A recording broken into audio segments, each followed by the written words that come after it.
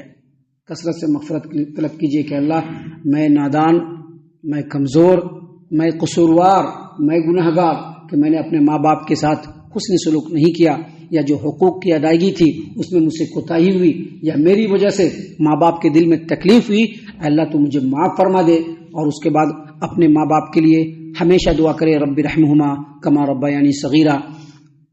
اللہ تبارک و تعالیٰ نے اور نبی کریم صلی اللہ علیہ وسلم نے یہ بھی فرمایا ہے کہ سجدے کی حالت میں بندہ دعا کرتا ہے تو اللہ تعالیٰ اس کو بہت قبول فرماتے ہیں، لیکن سجدے کی حالت میں قرآن کی آیت نہیں پڑھ سکتے ہیں.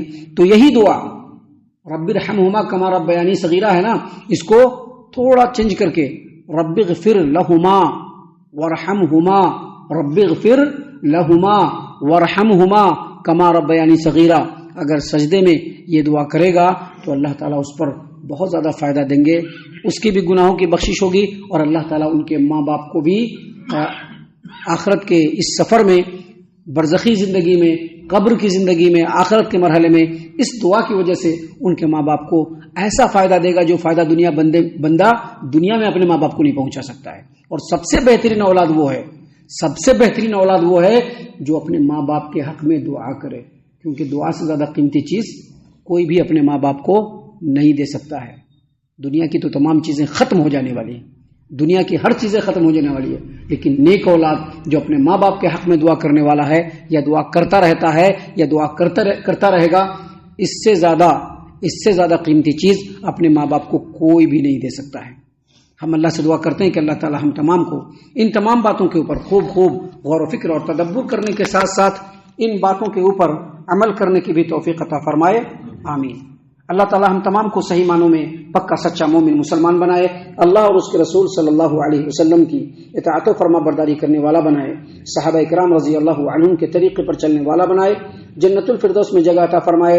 اے اللہ ہم تمام کو جہنم سے پناہ دے, اے رب العالمین ہم تمام کو جہنم سے پناہ دے, اے مالک الملک ہم تمام کو جہنم سے پناہ دے, آمین یا رب العالمین. وما علینا الا البلاغ المبین. تبارك الذي نزل الفرقان على عبده ليكون للعالمين نذيرا.